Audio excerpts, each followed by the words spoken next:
On episode 4 of Reporting Live from Everybody's Business But My Own, I want to talk about this case right here. Hold. So here we got LaShawn McNeil. He unalived. He shot 2 officers, and one of them is deceased. Okay, he unalived one of them, and the police were called over a domestic disturbance. I want to talk about the timeline though. Okay, hold on. Okay, so you don't really have to pause to read with me because I'm going to let you know what it says, okay? Basically, it's saying that disturbance started about 6:15, right? It said domestic disturbance. When I first read just domestic disturbance, I was like, oh, it must be a husband and wife. In my mind, I don't know why I always think domestic disturbances are, boyfriend, girlfriend, husband, wife, something like that. I don't never really think of them as somebody disrespecting their mother, right? Or their father or whatever. But this young man was having a problem with his mother. This is the problem I have with the story, okay? I'm going to go down. He has a history of paranoia and was involved in anti-government groups in Maryland. Man, why you call the police and you know your son don't like the police?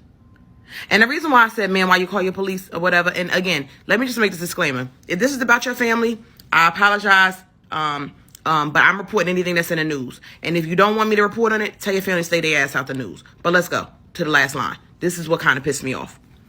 So at the very bottom, it says that 3 responding officers came and the mother called regarding a fight with her son, right? And that it was strictly verbal and not physical and probably wouldn't even get physical. What you call the cops for then? What you call the cops for then?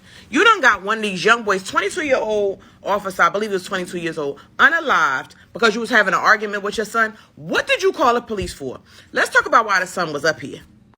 It says she called her son up here from Baltimore to come up here and stay with her to help her with another child that was unwell. I don't know what unwell means. Like, did they have a cold? Was they sick? Do they got cancer? I don't know what unwell means. But you called him up here to help you. He got into an argument with you. Why you ain't just asking to leave? Or why you ain't just ignore him while he timed out? Why would you call the police if you knew that it wasn't not going to turn physical? Because now we have somebody that's unalive. And then, okay, let's go to the rest of the story. Okay, so rest in peace, young officer. We got one is 22 and one is 27. One is deceased and one is in critical condition. I'm so sorry for your loss. Sending my condolences to the Rivera family. I'm so sorry for your loss. So then we got a 3rd officer that was on the scene and shot him or whatever, but he didn't die. Right now he's in critical condition. But let's get to my favorite part. Y'all know I love the mayor of New York right now. Let's listen to him.